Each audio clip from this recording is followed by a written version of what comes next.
Se quem olha para fora sonha, há quem diga que quem olha para dentro desperta.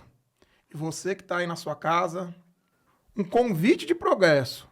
Papel, caneta, uma boa pipoquinha, se estiver em Ibirapuera dando um trote, ou estiver lavando a louça, porque às vezes quando eu estou lavando a louça, eu gosto de criar um associado lava-louça podcast. A Lorena grita comigo. E hoje eu tenho uma grande honra, minha professora, inspiração, séria e divertida. Cibele, que alegria tê-la aqui. Ai, que felicidade poder estar aqui contigo também, Gabriel. Muito obrigada pelo convite.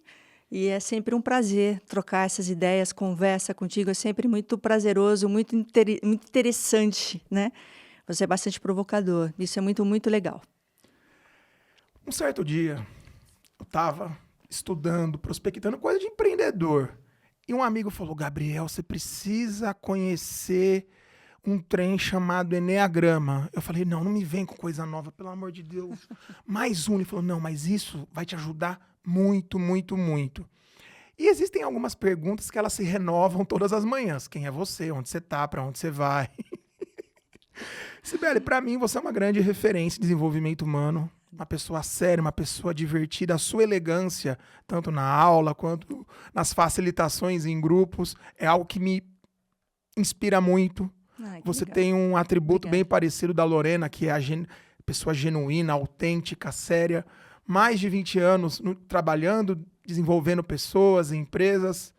Seja bem-vindo a esse nosso Papo de Progresso. Eu queria ouvir um pouquinho sobre essa trajetória linda. Quem é a Cibele, como a Cibele está, os projetos. Já mandar um beijão para a galera do Conectomos. Isso aí. E Que te legal. agradecer por estar aqui. Eu que agradeço. É sempre um prazer. É muito, muito bom falar sobre Eneagrama. Eneagrama entrou na minha vida também como uma forma bem, vamos dizer assim, curiosa, porque eu estava fazendo uma formação, uma pós-graduação na GV de Campinas e conheci uma pessoa da mesma forma que chegou para mim e disse: Você já ouviu falar em Eneagrama? Eu falei: Como? Escreve aqui para mim, né? E eu sou uma psicóloga que tem uma carreira no mundo corporativo, né? Eu comecei no estágio ainda na faculdade de psicologia, comecei a estagiar numa multinacional alemã, fazendo recrutamento e seleção e tudo mais, e assim me mantive em várias empresas. Depois fui trocando de empresas com as oportunidades que vão acontecendo na carreira, né? Do mundo corporativo, e fiquei por mais de 25 anos, 27 anos ao todo, nas empresas,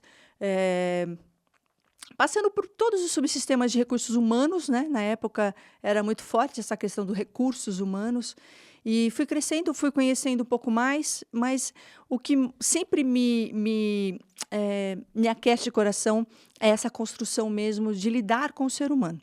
Não é fácil, né? É um desafio, e cada conhecimento, cada passo que a gente dá no direcionamento de conhecer mais o ser humano, a gente começa a perceber a complexidade, e esse tamanho de complexidade muitas vezes assusta a gente. Então, eu sou uma curiosa, que fui em busca de informações, a faculdade, na verdade, foi uma escolha, vamos dizer assim. Eu queria ser médica, na verdade, eu queria fazer medicina, mas a minha construção naquele momento de vida me empurrava para precisar trabalhar durante o dia para pagar minha faculdade à noite. E aí eu fui quase que, né, direcionada para a psicologia, e eu acho que foi um grande acerto, porque, afinal de contas, eu acho que eu sou mais feliz como psicóloga, como uma curiosa do desenvolvimento humano, do que eu poderia ser como médica, eu acho, hoje, olhando com mais maturidade. Então, na minha carreira no mundo corporativo foi se dando sempre com os desafios de buscar, além do conhecimento técnico, um autoconhecimento. Isso sempre foi uma bandeira para mim. Eu acho que isso sempre fez muito sentido, essa construção de a gente se conhecer para poder lidar com as pessoas, né? Há mais ou menos, acho que uns 15 anos atrás, talvez um pouquinho mais, achei que era o momento de sair empreender, achei que era o momento de viver um pouquinho os serviços, né? Conhecer um pouco, me desafiar um pouco mais, porque as empresas sempre trazem, né, um caminho já pré-determinado, você já vai meio que direcionando a vida meio que de uma forma no trilho, né? Vamos dizer assim. E prestar serviços foi um super desafio, que eu achei que era o momento. E assim foi, montei a minha empresa de desenvolvimento humano, comecei a implantar recursos humanos nas empresas. E há mais ou menos 11 anos atrás, eu acabei conhecendo a Carla Tiepo, que é uma neurocientista, e eu fui buscar, na verdade, neurociência por causa do enneagrama. Olha que interessante, né? Porque eu achava que tinha alguma conexão. A neurociência, na verdade, hoje eu não consigo mais ver a psicologia sem a neurociência. Conhecendo, aprofundando, você também é um estudioso, você sabe do que eu estou dizendo. E aí montamos uma empresa, então, trazendo a estruturação do desenvolvimento humano, né, com a neurociência. E o enneagrama, que entrou na minha vida há uns 18 anos atrás, mais ou menos, veio quase que dando esse respaldo, vamos dizer assim, para essa dinâmica profissional. Foi o próprio enneagrama que acho que em algum momento, estudando, né, o enneagrama e a minha tipologia, eu sou um tipo 1 do enneagrama, foi me dando esse direcionamento do autoconhecimento mesmo. Quando eu conheci o enneagrama, eu meio que deixei de trabalhar com as outras ferramentas de análise de perfil comportamental. E eu trabalhava com muitas, né? Com todas essas de mercado aí super famosas, fora os testes psicológicos, né?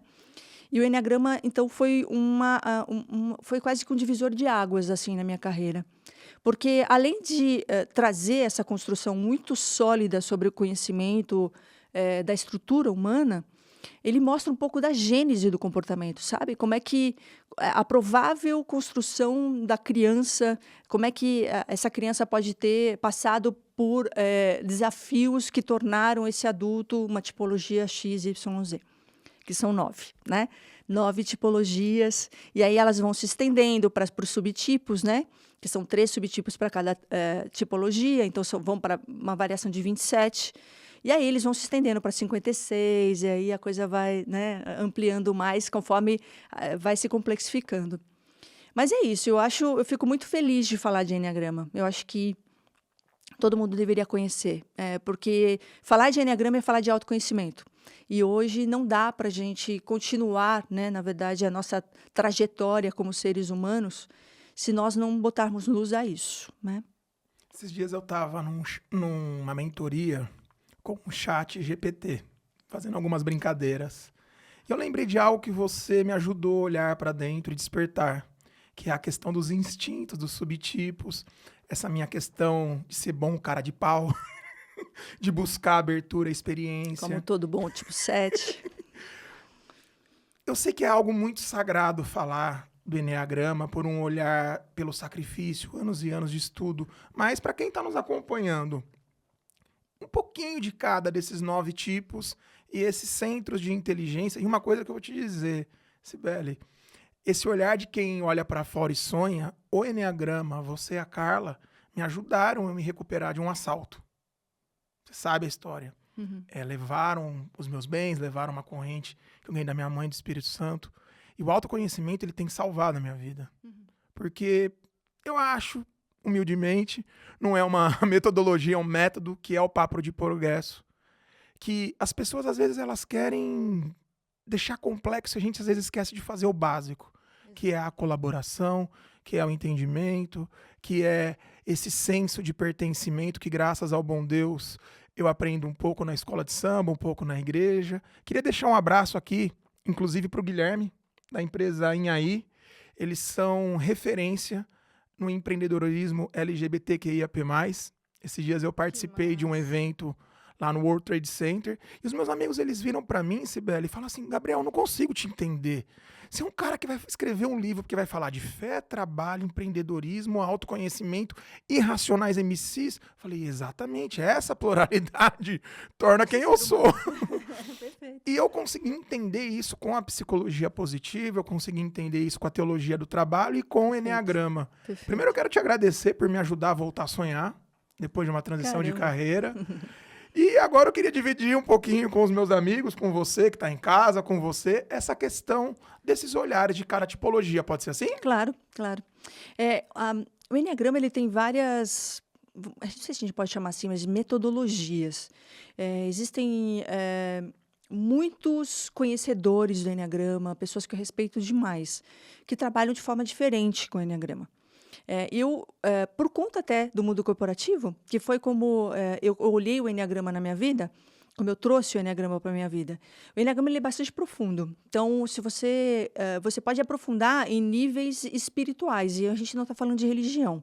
Espiritualidade na sua integralidade mesmo, de se conhecer como ser humano, se aprofundar cada vez mais no autoconhecimento. Mas o mundo corporativo não aceita esses tipos de linguagem, né? Né? Tem pessoas mais pragmáticas, e é isso mesmo. Então, a minha forma de trabalhar com o Enneagrama, de estudo, de aprofundar, ele é uma metodologia mais americana, ou seja, mais pragmática, mais direcionada, mais TCC, mais terapia cognitivo-comportamental, O sabe? tal do ROI, né? Isso. Então, e eu respeito demais várias linhas, tenho colegas enfim, acompanho todos e respeito todos. Mas a linha que eu trabalho, ela fala sobre 3 centros de inteligência, que são os centros ativos, o centro dos ativos, né? São 3 tipos para cada um dos centros. Então, tem os centros dos ativos, que são os tipos 8, 9 e 1. O centro emocional, que são os tipos 2, 3 e 4. E o centro das pessoas mais teóricas, mais cognitivas, 5, 6 e 7. Quando a gente fala de centros de inteligência, se a gente for pensar em trabalhar com esses centros de inteligência, a gente consegue trabalhar mais na coletividade. Então, a empresa absorve, às vezes, até os trabalhos mais ligados aos centros de inteligência por causa da coletividade, enfim, né? Que também dá para se trabalhar super, né? Que aí, conforme o Enneagrama vai se complexificando também, como tudo na vida, a gente vai olhando para esses centros de inteligência de uma forma também bem direcionada. Então, a gente entende que para cada um desses centros de inteligência existe um determinado comportamento, uma dinâmica estabelecida, né? Uma psicodinâmica estabelecida. Então, os tipos 8, 9 e 1, que compõem o centro dos ativos, são estruturalmente mais agressivos, são mais direcionados a realizar, a fazer, mais mão na massa, né? Por que eles são mais agressivos? Para cada um desses centros de inteligência existe uma emoção também que dá sustentação. E a emoção que dá sustentação para os ativos é a raiva, a ira. Então, depois a gente vai ver mais logo à frente que as tipologias também são sustentadas por uma emoção, né? Então, os ativos têm essa dinâmica. Nossa, eu vou ter que ser bem rasa, né? Porque, como eu gosto de falar, eu não posso ser muito prolixa, né? Então, é difícil falar resumidamente. Mas é isso. Basicamente é isso. Quando a gente fala dos emocionais, a gente está falando de pessoas do tipo 2, 3 e 4 mais sensíveis, mais ligadas às relações pessoais, né? Pessoas que na comunicação gostam de mais detalhes, por exemplo, que gostam daquela coisa do olho no olho, de senta aqui, vamos conversar, vamos tomar um café. Isso tudo é muito importante para um emocional, né? Com devidos, né, ajustes, quando a gente fala, por exemplo, tipo 3 tal, mas são relacionais, são mais sensíveis, né? Cada um na sua dinâmica. Os teóricos, 5, 6 e 7, nós estamos falando do centro de inteligência dos práticos, dos organizados, às vezes sistemáticos, processuais, né? Mais acelerados, né? Então, se a gente pudesse usar um exemplo, por exemplo, da comunicação que eu peguei com o emocional, se a gente pensar num tipo emocional que precisa de detalhes mesmo na comunicação, do olho no olho, e pegarmos os tipos teóricos, que são rápidos, pragmáticos, que falam só os pontos principais, se a gente pensar isso numa empresa, teóricos e emocionais, que tem pouca consciência, já dá uma barbaridade de treta. Porque a pessoa não deu atenção ao que eu falei, né? O emocional dizendo no teórico, porque não presta atenção no que eu falo, o teórico fala, é muito mimizento, está falando muita coisa, já entendi. Então, já dá um monte de treta. E é muito legal a gente poder entender as dinâmicas, quando a gente começa a perceber as dinâmicas de quem é mais sensível, de quem é mais pragmático, de quem é mais agressivo, por exemplo, que a gente começa a não ter essa coisa da pessoalidade, né? De achar que a pessoa não gosta da gente, que, né? E então, se a gente for dividir um pouquinho agora em termos de tipologia, quando a gente fala dos ativos, de tipo 8, por exemplo, começando, né? É um ciclo, o tipo 891, o tipo 8 é um tipo extremamente direcionado a uma explosão mais emocional. Então, eles são muito intensos, seja no seu ponto de fala, de comportamento, de pensamento, né? Então, a emoção que dá sustentação para essa tipologia é a luxúria. E é interessante porque o Enneagrama traz as nomenclaturas dos pecados capitais e tudo mais, mas não, a descrição para esses nomes não estão direcionadas no dicionário. Elas são mesmo da constituição, mesmo da tipologia, é uma outra história, né? Na hora de traduzir, ficou nesse limbo, né? Então, as pessoas às vezes até confundem. Então, o tipo 8 é um tipo mais duro, mais direto, muita energia. Os tipos ativos têm muita energia corporal. E os tipos 8 costumam assustar um pouco pela estruturação, né? Os tipos 9, também proativos, bem direcionados, mas com uma dificuldade absurda de falar não para as pessoas. Então, são aquelas pessoas, a emoção que está dando sustentação é a preguiça, né, que fala. Então, diz, então é uma pessoa procrastinadora, preguiçosa. Muito pelo contrário. Eles assumem tantas atribuições com a consciência de que vão conseguir, vão fazer dar certo, que eles têm potência para poder executar, que acabam se sobrecarregando, não conseguem falar não e tudo mais. E isso dá a eles uma sensação bastante ruim, de não conseguir concluir coisas, né? O tipo 9 é o que busca harmonia, que às vezes prioriza todo mundo, esquece de si. O Jung é 9, né? O Jung é 9, exatamente. Exatamente. É um tipo 9. Então, bastante harmonizador, é isso mesmo. Detesta entrar em bate-boca, em discussão. Saboneta no conflito, é isso? Tipo, para com isso, vamos lá. Não faz sentido isso. É bem, né? Não são só os tipos 9, mas essencialmente os tipos 9 têm essa tendência a fazer dessa forma. Os tipos 1, mais rígidos, né? Mais inflexíveis. Tem uma construção meio preto e branco, sabe? Ou é preto ou é branco, não tem, muito perfeccionistas, né? A emoção que está dando sustentação é a raiva, então é um raivoso dentro de um centro de inteligência de raiva. Então você pensa, é uma raiva contida, né? Então são tipos mais rígidos mesmo. E aí a gente fala da inflexibilidade, né? De quando toma uma decisão, é difícil mudar de ideia. Essa coisa do perfeccionismo também. Não tem o antes feito que perfeito, entendeu? Tipo assim, não existe isso. O que eu acho lindo do tipo 1, e eu acho que eu devo ter uma... Uma asinha não tem. Não, a patroa. Entendi. É a questão da integridade, a questão, tudo assim, muito organizado. É uma retidão. Então, o autoconhecimento ajuda muito, né? Qualquer tipologia, mas eu falando enquanto uma tipo 1, nessa flexibilização, nesse olhar para o mundo que não precisa ser assim, porque o tipo 1, se tiver que entregar uma planilha, é um sábado, tá? De família. Tem uma planilha para entregar que não entregou na sexta-feira, vai ter que entregar segunda-feira de manhã, impreterivelmente, na empresa. Então, no sábado, tem o churrasco com a família, com os amigos e tudo mais, mas o que está batendo na cabeça do tipo 1? A planilha que eu preciso entregar. A planilha. Então, é possível que eu precise terminar minha planilha primeiro para ir para o churrasco, porque senão fica reverberando, né, batendo dentro de mim, tipo, a planilha. Tá no churrasco, mas com a cabeça na planilha. Tem dificuldade de ir com prazer, de relaxar, tem bastante dificuldade. Por conta dessa inflexibilidade mesmo. Tudo isso, né, pela construção mesmo do desenvolvimento humano, né? Porque nós temos momentos da nossa vida em que, se a gente tem um determinado estímulo ou a falta dele, faz toda a diferença para nós adultos, né? Que a gente estava até comentando um pouquinho sobre essa coisa da construção da criança ferida, né? O Enneagrama traz muito fortemente toda a construção da criança ferida de cada uma das tipologias. E é justamente isso, porque se a gente olhar para o estímulo, ou falta de estímulo, e aí, Gabi, não tem nada a ver com uma construção do tipo, os pais fizeram, os pais não fizeram. Porque Jung já dizia que o ser humano está fadado a ser neurótico. É um ser neurótico, porque é um ser que não teve os seus desejos atendidos. Mas não é que os pais eram maus, que queriam maltratar a criança, etc, etc. Os pais também estavam lidando com os recursos que tinham.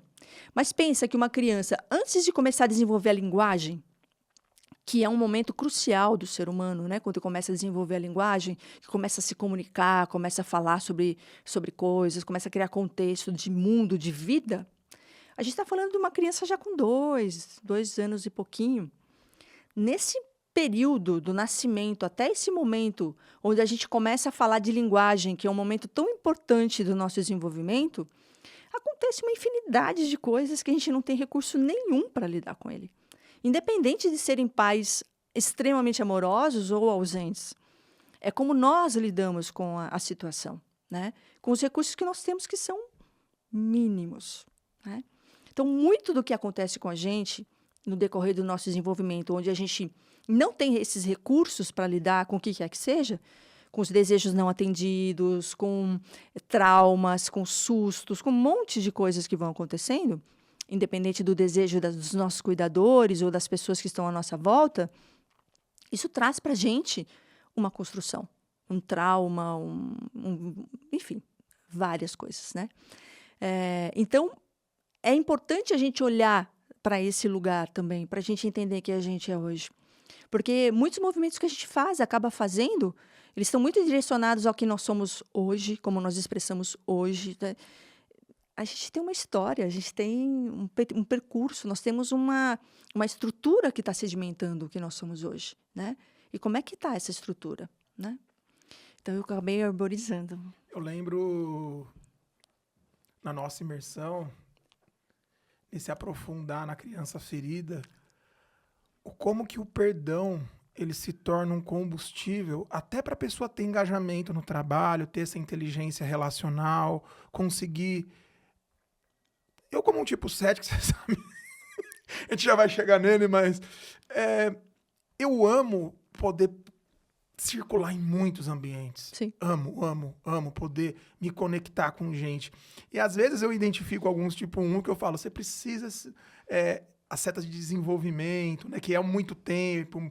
O perdão ele se torna um combustível tanto para o empreendedor, empreendedora, quanto para a pessoa conseguir viver mais leve, Sibeli. Quando você fala de perdão, eu estou tendo o meu contexto aqui, tá? Claro. Sobre perdão, que aqui eu vou trazer para você como uma questão eu acho que se perdoar, né?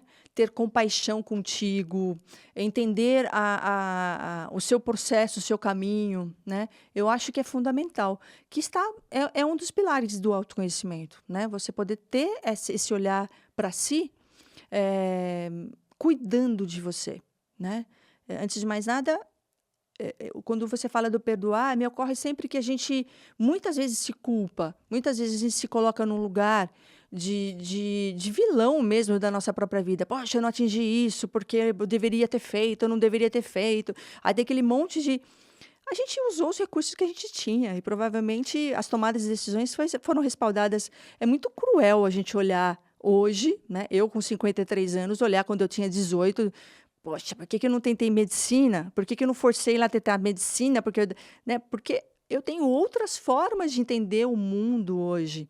Eu tenho uma vida de experiências que eu não tinha com 18 anos. Então, nós julgarmos, nós colocarmos um peso, sei lá, seja qual ela for, no passado, que seja ontem, Gabi. De ontem para hoje, a gente já somos outras pessoas, mais maduras. Né? Olhar para onde você, nossa, por que eu fiz aquilo? Fez com os recursos que você tinha ontem. Hoje você tem outros porque você passou por mais uma experiência, positiva ou não, que te levou a refletir a respeito. E é isso. Conforme você vai refletindo, você vai ganhando consciência, né? E sim, eu acho que o perdão ele é fundamental para a gente poder acolher a nossa criança ferida, sabe? Porque é isso, somos nós. Não tem... porque tem muita gente que diz... mas puxa vida, eu sofri tanto quando eu era criança. Então, acolhe a sua criança, né? Porque algumas pessoas têm algumas dinâmicas, sejam nos ambientes profissionais ou pessoais, em que delegam responsabilidades de si, né? Então, para eu ser feliz, você precisa me dar algo, você precisa fazer algo, Não, você é responsável pela sua vida. Inclusive, né, pelos fracassos, pelas decepções que trouxeram a gente até aqui, né? Então, tudo faz parte da gente. Então, acolher, eu acho que é fundamental. Perdoar é fundamental. Que quando você fala de perdão, para mim me ocorre esse lado de culpa, né? Que muitas vezes a gente se coloca, né? De não ser da falta do entendimento mesmo, né? Desse lugar. O atributo do valor, ele depende sempre do contexto. Nós falamos do ativo, né? Nós falamos, não, você deu uma aula. 8, 9 e 1. Perfeito. Essa raiva, para quem já assistiu o filme Divertidamente, eu acho que fica um convite. Essa raiva que ela pode nos trazer esse conceito de agressividade para encarar o desconhecido, para fazer o que tem que ser feito. Como que o Enneagrama olha a raiva para essas 3 tipologias, para o 8, para o 9 e para o 1? Veja. Se torna uma agressividade? Para alguns tipos, sim. E com falta de consciência. Eu vou falar muito dessa palavra, consciência. Porque é isso. Conforme você bota a luz a alguma coisa, a algum conhecimento, alguma ação, você traz a consciência, você traz isso de uma forma mais clara, você consegue enxergar, né? Então, quando a gente reconhece a raiva, a gente reconhece qualquer que seja a emoção, né? Mas acho que a raiva, ela é muito projetada para esse lugar ruim, né? Então, uma criança que sente raiva ou expressa sua raiva é sempre muito repreendida. Tipo, não pode, é feio, né? Tem sempre uma coisa muito pesada com isso. Então, a raiva, ela é uma emoção mal compreendida. Porque se você direciona a raiva, ela bota limite. Entende? Chega, basta, não quero mais. Isso é raiva, que você está direcionando, botando limite, logo podendo ter uma atitude, né? Agora, a agressividade é diferente da raiva, né? A agressividade é você botar a raiva a serviço de uma resposta, alguma coisa assim. Nós somos seres agressivos, né? Não sei se você conhece o livro O Comportamento do Sapolsky. Mas ele traz ali... Tomei um susto com a questão da... Não sei se é generosidade patológica que ele usa, amor patológico. Eu falei, tipo 2, né? Isso. Que a gente já vai entrar nisso. Eu falei, nossa. Tem muito disso. Então, ele traz uma consciência ali, falando sobre essa construção, que é uma construção que já está no ser humano. Nós, enquanto Homo sapiens agora, mas enquanto Homo sapiens, dizimamos os outros seres da face da Terra. Todos os outros homos da face da Terra, o Homo sapiens dizimou todos os outros seres. Então, nós, por essência evolutiva, somos agressivos. Então, me assusta um pouco as pessoas que demonstram ou se colocam de uma posição extremamente boazinha, permissiva. Eu tenho um pouco de medo, sinceramente, de pessoas assim, porque Jung já diz que, na mesma proporção que você tem de bondade, você tem de crueldade, de maldade, que ele chama de sombra, né? Então, uma das coisas que eu trago hoje, inclusive, porque eu acabei também fazendo uma transição de carreira e comecei a atender na área clínica, e na clínica é justamente isso. É você, quanto antes você visitar e reconhecer a sua sombra, melhor. Porque assim ela não vai agir de forma inconsciente na sua vida. Porque é assim que acontece. Muitas vezes a gente tem um comportamento e você fala, nossa, por que eu agi desse jeito? Por que eu falei desse jeito? Porque vem de uma forma. Sombra. Todos nós temos, né? Então, qual é a sua posição pior? O que você seria capaz de fazer de pior? Sabe? Essa é a sombra. Nossa, mas que... Não, é para você reconhecer, para você optar para não ir para esse lugar.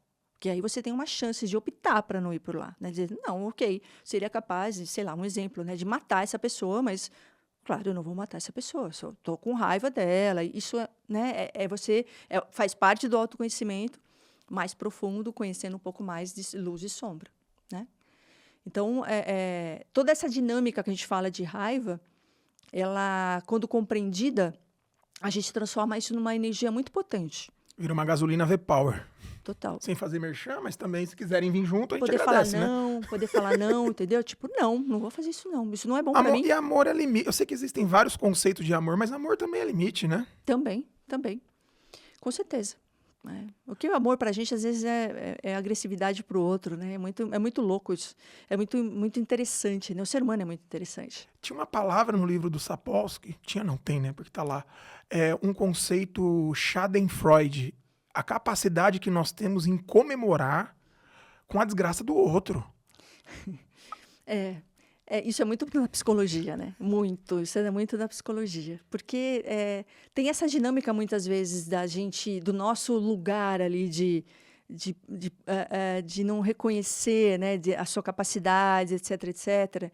Ao invés da gente buscar desenvolver isso, buscar, né, ter botar a luz a isso e reconhecer essa vulnerabilidade e desenvolvê-la, a gente, às vezes, prefere, é mais confortável ver o outro se ferrando, né? Ver o outro entrando para um lugar e dizendo assim, bem feito, tá vendo? Né? É muito humano isso, muito do ser humano. O time perder a Mundial... o time que nunca ganhou o Mundial, aí perde, o outro solta rojão. Não, mas eu nunca desejei mal do outro. A gente não pode entrar por essa seara, porque eu sou corintiana, eu vou achar uma delícia falar sobre isso. Bom, voltando ao Enneagrama.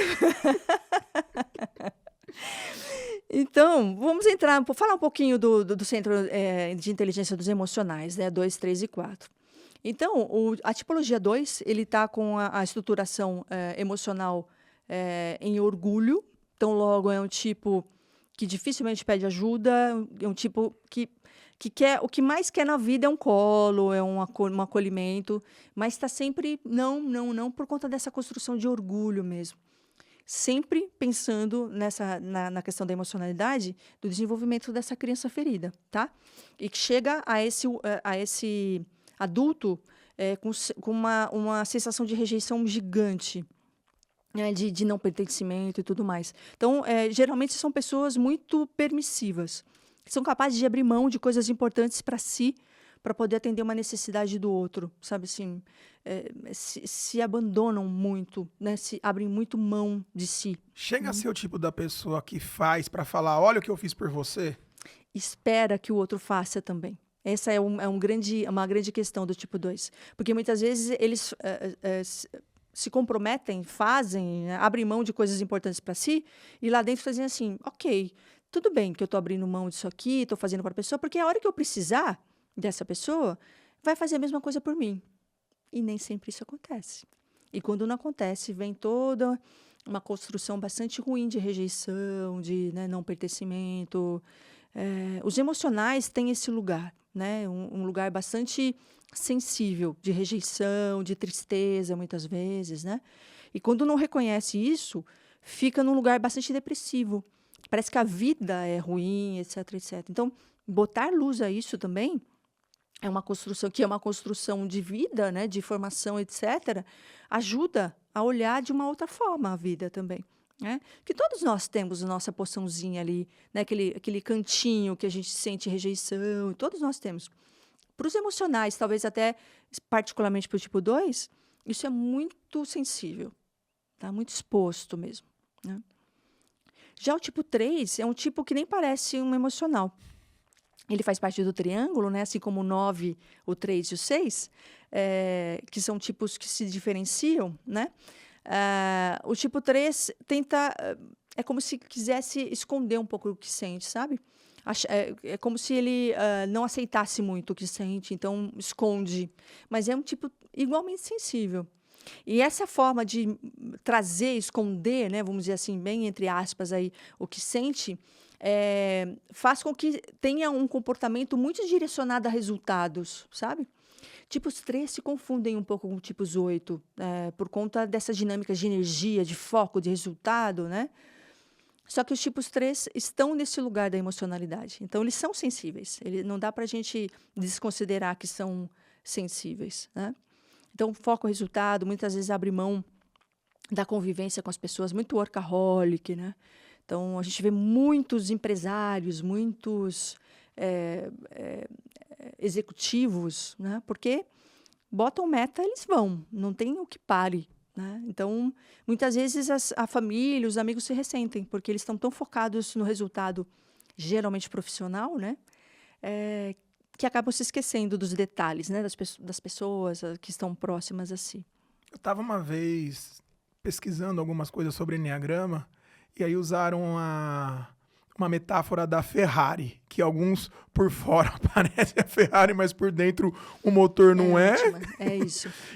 Tem um exemplo muito, muito legal, que eu já ouvi esse exemplo, que é, você prefere uma Ferrari, por fora a Ferrari e por dentro um Fusca, né, motor de Fusca, o acabamento de Fusca, ou você prefere um acabamento por fora de Fusca e dentro motor tudo de uma Ferrari?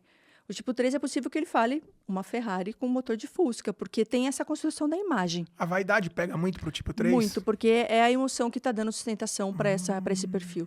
É a vaidade, é a imagem que passa e tudo mais. O corpo muito estético, a roupa arrumadinha, o Nossa, você cabelinho sabe do que lado. isso é muito interessante, porque eu atendi um executivo 8 horas da noite na clínica, e ele chegava às 8 horas da noite, depois de ter passado o dia, ele era um alto executivo de uma empresa, e ele chegava, parecia que ele tinha acabado de tomar um banho.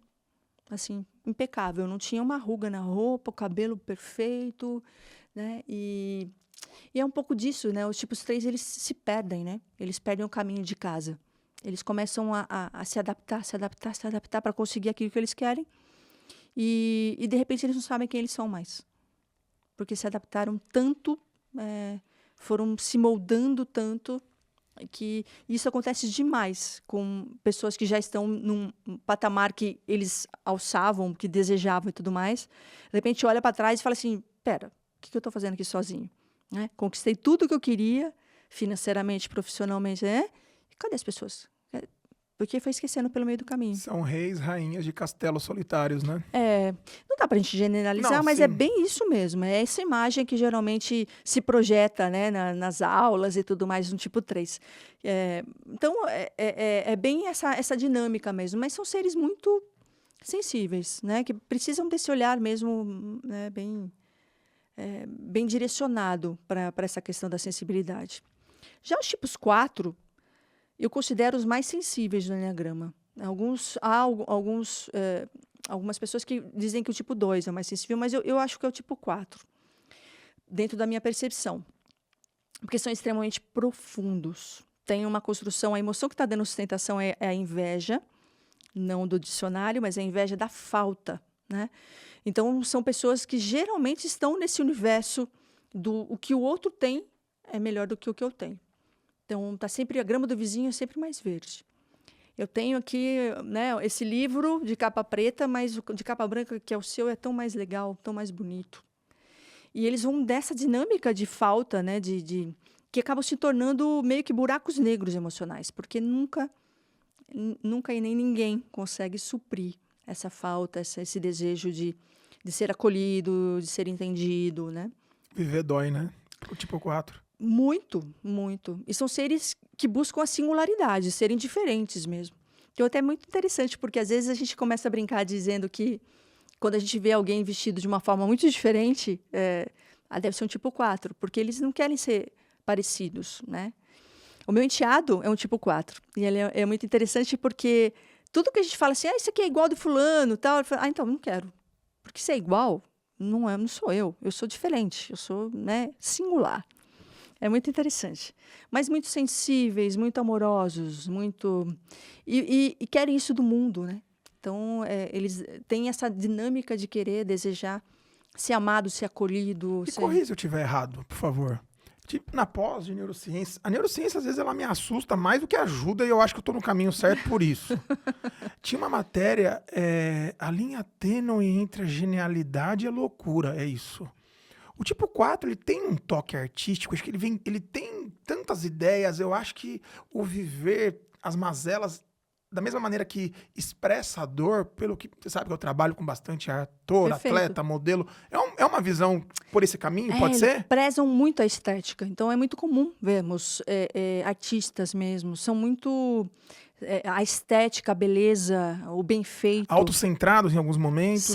São por conta dessa dinâmica mesmo né, Mas é um instinto de defesa, o pedir ajuda às vezes pode ser... Eu percebo ao longo desses 20 anos, Cibele, que tanto a insegurança quanto o orgulho, elas estão tão próximas que para criar a tal da segurança psicológica, É um processo delicado, né? É. Eu não vejo tipo 4 muito nesse lugar de não pedir ajuda. Eu acho que eles pedem até demais, porque eles acabam às vezes até se tornando bastante dependentes. Olha, Se existem pessoas mais fortes, alguma coisa assim, próximas, né? Eles se tornam um pouco mais dependentes. Eh, mas, de novo, a gente tem os subtipos, tem a construção mesmo familiar, tudo isso não pode ser desconsiderada, né? Então, tem muitas variações. Às vezes a gente vê 2 tipos 4, às vezes fala, não é possível, são muito diferentes, por conta dessas variações mesmo que acontecem, né? Do subtipo e tudo mais. Mas, assim, falando a grosso modo, é nessa dinâmica. São bastante sensíveis por essa dinâmica de querer pertencer mesmo, de estarem. Então, são verdadeiros poços sem fundo emocionais. São bem difíceis, assim, do ponto de vista de tentar convencê-los a alguma coisa, né? Mas não existe tipo ideal. É o que é, né? Quanto mais a gente se conhece, quanto mais a gente entende a nossa dinâmica, mais a gente consegue lidar e potencializar, né? Então, assim, vamos falar um pouquinho dos teóricos agora, né? Você vai ser o último do selamento. Até por causa dessa ansiedade. É uma delícia fazer nessa ordem, porque o tipo 7 fica maluco por querer. Tadinha. Então, tipo 5. Tipo 5, avareza, que está dando sustentação, né? A emoção. E são os tipos... Eu costumo dizer que são os caramujinhos, assim, os mais fechadinhos do Eneagrama, né? Porque eles são... essa construção de quando você estava comentando um pouquinho antes da gente comentar, que você adora ler, compartilhar o conhecimento que você tem e tudo mais. Tipo 5, o conhecimento para eles é uma coisa como, sabe, a avareza é disso, né? É para eles. Eles não precisam compartilhar. Algumas pessoas acumulam dinheiro, outras objetos. Os tipos 5 geralmente acumulam conhecimento. Então, para eles, conhecimento é o maior tesouro. Então, são pessoas que dificilmente gostam dessa coisa do social, né? Eu costumo dar um exemplo, brincando, que na festa da firma, né, um tipo 5 geralmente fica encostado num pilar, assim, para passar despercebido, para ninguém ver que ele está ali. Porque não tem muito... vamos dizer assim, o subtipo social é um pouquinho mais relacional. Mas o autopreservação e o 1 a 1 costumam ser bastante fechados, bem... não digo antissociais, mas não são relacionais. Não gostam muito das relações. Gostam mais de relações com os livros e tudo mais. O tipo 6, o tipo do triângulo, né? Que é um tipo também que tem essa coisa da variação, né? Do camaleão, né? E o medo como sustentação traz para esse perfil uma busca incessante por segurança. Seja em qual área for da sua vida. Financeira, emocional, relacional. Está sempre buscando segurança, buscando estar seguro. Então, um tipo que se coloca muitas vezes no lugar de fazer análises do tipo, vou fazer um plano A, se não der certo um B, um C, um D, faz o alfabeto inteiro de planos. Porque, né, se isso der errado, eu faço assim, se isso der errado, eu faço assim. Então, está sempre buscando formas de controle, que é um tipo bastante, que é um tema bastante forte para o tipo 6, controle, né? um controle por uma intenção positiva de Segurança. segurança. Exato, para não sair errado, né? A emoção forte pro 5, 6 e 7 é o medo? É o medo. Isso. Vamos recapitular, né? Boa. Do Centro de Inteligência dos Teóricos, o medo está dando sustentação para esses 3. Então, os 3, o tipo 5, 6 e 7, tem medo, tem essa busca por segurança. Assim como os ativos, têm raiva, são agressivos, né? E os emocionais é a rejeição, a tristeza. Então, são os 3, têm essa composição, mas cada um na sua dinâmica. O tipo 6, por exemplo, ele atua no medo. Então, ele está no centro de inteligência de medo, né? E atua com a sua estruturação também. Assim como o tipo 1 e assim como o tipo 2, né? Que tem essa coisa da rejeição. Então, é muito... essa estruturação do 6, ela vai nesse lugar de um perfil bastante desconfiado, né? Segurança, né? Tá sempre com o pezinho atrás. Então, são tipos que estão em constante ansiedade. A gente vê que, às vezes, eles respiram curtinho. Eu não sei se você já percebeu algum tipo 6 assim. Você olha e você respira... uma coisa bem curtinha, assim. Então, sempre, então, isso para o nosso cérebro é luta ou fuga. Alguma coisa vai acontecer. Se eu estou respirando... Toma muito susto. Não, não. Geralmente é busca por segurança mesmo. Não sentiram muita segurança nos pais, muitas vezes, sabe? Se foram crianças que não foram muito atendidas nesse lugar, né? E às vezes um dos pais também são muito medrosos, isso tem toda uma construção também, né? E tipo 7, que a emoção é a gula, né? Que é essa pessoa que traz um desejo infinito por conhecimento, prazer, agitação, né? Tem uma construção muito forte com buscar coisas novas, né? Muitas vezes com pouca consciência, são perfis que acabam não concluindo muitas coisas, né? Então, tudo que é novo vai atrás, é novo, eu quero. Só que muitas vezes acabam abandonando, porque eu já conheço isso aqui, agora eu vou para lá. Aí já conheço isso aqui, agora eu vou para cá. Então, fica, né, nessa dinâmica. E um perfil muito alegre, muito feliz, muito espontâneo, né? Geralmente fala rápido, pensa rápido, está conectado com tudo ao mesmo tempo. É aqueles perfis que a gente está conversando aqui, está ouvindo o carro passar na rua, né? Está pensando na agenda, é tudo muito conectado. Isso é bom e não é, porque o bom é que tem essa facilidade de raciocínio rápido e tudo mais, mas também se dispersa, não se conecta muito, né? Então, em nossas conversas, né, assim, aprofundando um pouquinho mais, o grande desafio é essa conexão emocional mesmo, com as pessoas, né? Esse contato mesmo de ficar um pouquinho, né? Não é fica, vai, é uma coisa muito, né, de busca. Então, fica um pouco, se conecta um pouco, né? E isso vai dando um pouco mais de clareza de olhar. Que quando a gente está correndo, a gente deixa os detalhes passar, né? Sim. Então, é um pouco da dinâmica do 7 nesse sentido. Parece que está o tempo todo correndo. Então, as coisas vão passando e não pegam os detalhes, né? É mais ou menos isso. O Karnal, ele participou de um projeto bem bacana com o Cortella e com o Pondé. Felicidades, modo de usar.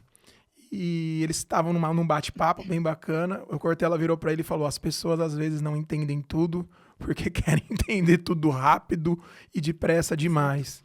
E essa sigla famosa, esse acrônimo Fear of Missing Out, o medo de ficar de fora, Sim. eu me identifiquei bastante. E foi uma das decisões que eu tive no início desse ano de ficar 90 dias longe das redes sociais. Perfeito. Não por detox, não pra mim, sabe? Organizar, entender aonde eu queria me especializar. Foi um dos motivos de ir buscar as intervenções com forças de caráter da psicologia positiva, Legal. que já estava refinando no PDI. Eu gosto muito do Enneagrama, aquela estrutura do que faz as pessoas perderem o equilíbrio. Que eu falo, poxa, isso aqui me ajuda a ter disciplina. Que eu acho que é um grande desafio do tipo 7 é a questão do vínculo, né? Até trazendo esse olhar da criança Sim. ferida. Exato. Porque tem a criança do tipo 7 não sentiu muita segurança, vamos dizer assim, pelo ponto de vista de muitas vezes os pais ou viajavam muito, ou mudavam muito a criança de escola. É como se não tivesse criado vínculo mesmo. Tipo assim, para que eu vou criar vínculo? Daqui a pouco eu vou mudar de escola de novo, ou vou mudar de país de novo. Um exemplo, tá? Sim. Então, é mais ou menos essa a dinâmica do tipo, por que eu vou me vincular se daqui a pouco vai acabar? E eu vou sentir essa dor profunda, entendeu? Então, um dos temas do tipo 7 é a dor emocional. Não quer tocar essa dor, não quer entender, olhar, né, para essa dor. Então, foge para o externo, para as possibilidades que o mundo traz, que são tantas, né? E quando vira os holofotes, né? Engraçado porque as pessoas dizem, tipo 7 é alegre, extrovertido. Não, tipo 7 é introvertido. Por incrível que pareça. Essa expansão dessa dinâmica que faz parecer extroversão é uma fuga. É uma forma de tentar preservar a sua dor emocional. Ou melhor, não tocar a sua dor emocional. Queria te agradecer por esse papo gostoso. Estamos chegando aos instantes finais. Para você que nos acompanha, compartilha, envia para as pessoas esse conteúdo de grande relevância. Tem uma coisa que tem me incomodado um pouco, é que às vezes as pessoas querem deixar difícil o que pode ser feito de forma básica. Por exemplo, propósito. Existem muitos cursos 6 em 7, 2 piruletas, imersão. Para mim, o propósito é tudo aquilo que a gente se propõe que é levar adiante. A etimologia do meu nome, Gabriel, é mensageiro. E às vezes a gente esquece que o maior desafio do mensageiro, da mensageira, é não querer ser maior que a mensagem. Perfeito. Primeiro, eu te agradeço por tanta legitimidade, por tanto compromisso, por tanto respeito com o que é o ser humano. Você é uma referência para mim em ética, em trabalho. Você, todos e todas do Conectomos, assim, uma gratidão eterna. Vocês ajudaram a me relacionar melhor com a minha família, com as pessoas que eu amo, na escola de samba. Vocês me ajudaram a não entrar num processo depressivo, que eu acredito que os nossos recursos internos, eles podem ser levados a sério. Sim. O ciclo virtuoso do desenvolvimento humano, ele é levado a sério quando nós nos conectamos num grupo de estudos para ir no detalhe do detalhinho do detalhe. São horas e horas. As pessoas que chegaram onde estão começaram de onde estavam. Sibeli, nessa trajetória maravilhosa, linda, para a gente finalizar, o quanto que a neurociência, o quanto que tantas inovações têm ajudado a psicologia de uma forma prática a contribuir com o ser humano, não só de um ponto de vista das dores, não só de um ponto de vista das neuroses, mas o ser humano reconhecer suas virtudes, suas potências. Como que você olha para isso, para essas mudanças? Quando eu comecei a pensar na neurociência como forma e fonte, né, de estruturação do meu trabalho e potencialização mesmo do meu trabalho, fui em busca justamente disso, porque a psicologia ela trazia, né? Hoje já tem várias outras frentes e tudo mais, mas essa construção mais mental, né, de você precisar, olha, você não consegue porque você... E tem outros fatores, que a neurociência traz isso de uma forma muito clara, né, que a sua construção biológica, seu desenvolvimento mental, cognitivo, físico, tem a ver com quem você é hoje também, né? Então, eu não consigo mais ver a psicologia sem a neurociência, né? E por conta dessa dinâmica mesmo, você entender mesmo a gênese, a construção, as fases, o que acontece com você mesmo, fisiologicamente, quando você está com raiva, né? Por que é que você é capaz de perder a sua razão quando você está com uma raiva, né? Então, a psicologia parava em muitos momentos, não tinha uma explicação, a não ser, né, um direcionamento mais... Está me fugindo a palavra, mas algo que não era tangível, a gente não conseguia, de fato, olhar para aquilo e dizer assim, não, isso faz sentido, né? Para as pessoas que são mais lógicas, né, mais sistemáticas, é muito complexo a psicologia trazer as fontes da forma que trazia, né? Então, a neurociência vem para colocar cola, né, nesse material e começar a construir, de fato, e trazer tangibilidade para o conhecimento. De você parar e falar assim, nossa, então é por isso que eu tenho esse tipo de reação, né? Porque meu córtex pré-frontal, meu controle inibitório falhou aqui, eu tirei o maior sarro da cara do meu chefe, foi por falta de controle inibitório, que é meu córtex pré-frontal, que foi pouco desenvolvido na fase tal da minha vida. Então, tem uma justificativa, não é porque eu sou sem noção. Entende? E muito mais do que procrastinar é entender a teoria da recompensa. Exato. Esse namoro da neuropsicologia, aliás, quando vai sair esse namoro oficial do neurograma, do enneagrama, como que tá esse processo? Está no forninho. A gente agora, na segundo semestre, nós vamos dar esse passo aí de trazer um pouco mais de neurociência para o enneagrama. O enneagrama, propriamente dito, na sua identificação, na sua estruturação, a gente não tem como mexer, porque é isso mesmo, é perfeito. Mas no processo de desenvolvimento, dá para a gente usar bastante neurociência para poder potencializar e para poder botar mais luz ao que cada uma das tipologias entendem que poderia, né, as vulnerabilidades e as potências, né, porque a gente acaba falando de vulnerabilidade, Mas o fato é esse.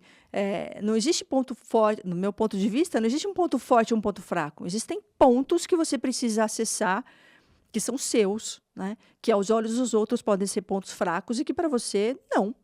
São seus pontos. Você não precisa quantificar se é bom, se é ruim. É o que é. Né? E quando você bota a luz a isso, você consegue, de uma forma amorosa, né? Você pode desenvolver, pode se potencializar, pode entender, né? Eu estava dando um exemplo agora há pouco, né? De um tipo 1 e um tipo 7. Eu enquanto um tipo 1, tendo o meu teórico reprimido, sendo uma pessoa mais processual, gosto das coisas passo a passo. Falar isso para o tipo 7 é desesperador. Então, por que é que, né? Então, eu vou querer fazer como você faz, ou você vai querer fazer. Não. Cada um tem a sua potência, cada um vai fazer do seu jeito. Mas vai fazer. É essa a questão. É fazer. Não é fazer do meu jeito ou do seu jeito. É fazer. Eu acho que é essa a mensagem. Nós podermos fazer, né? Sermos quem nós somos de uma forma muito legítima conosco. Né? Sair um pouquinho dessa coisa do que as redes sociais, do que o meu chefe, do que a minha esposa, meu marido. Eu sou eu, né? Eu estando integrada, eu me conhecendo, eu sabendo quem eu sou, o que eu gosto, o que eu não gosto, eu consigo me relacionar melhor com o mundo, não impondo, né? Porque muitas vezes é isso que a gente, né? A gente não tem esse autoconhecimento. Quando a gente adquire um conhecimento, você fala, então é isso. Então, peraí, então, agora vocês vão ver, vocês vão tomar. Não, a gente se torna mais leve, eu acho, né? Mais em paz, né? Mais calmo, mais sereno, né? De olhar o mundo e dizer assim, tá, ok, tá tudo certo. Vamos em frente. Pra gente finalizar, 2 coisas. O que te move e o que te comove hoje? O que faz seu coração pulsar? E o que significa para você um bom papo de progresso?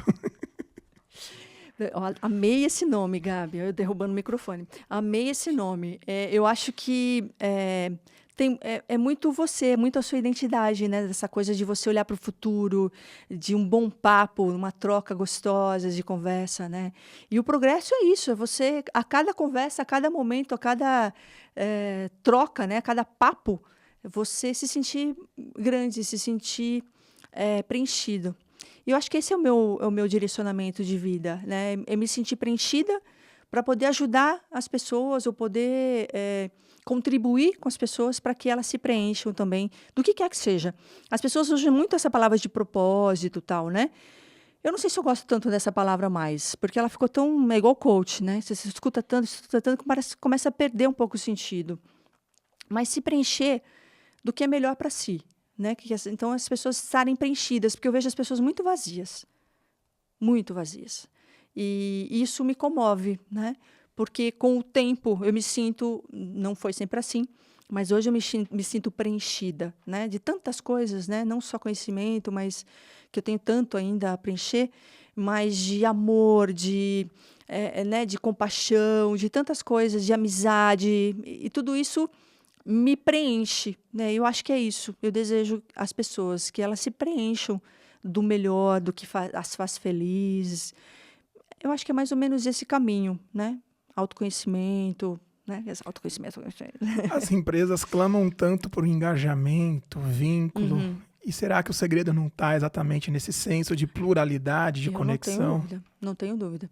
Que é essa questão do autoconhecimento. Porque, assim, o que as empresas querem é resultado. Elas estão ali para isso, né?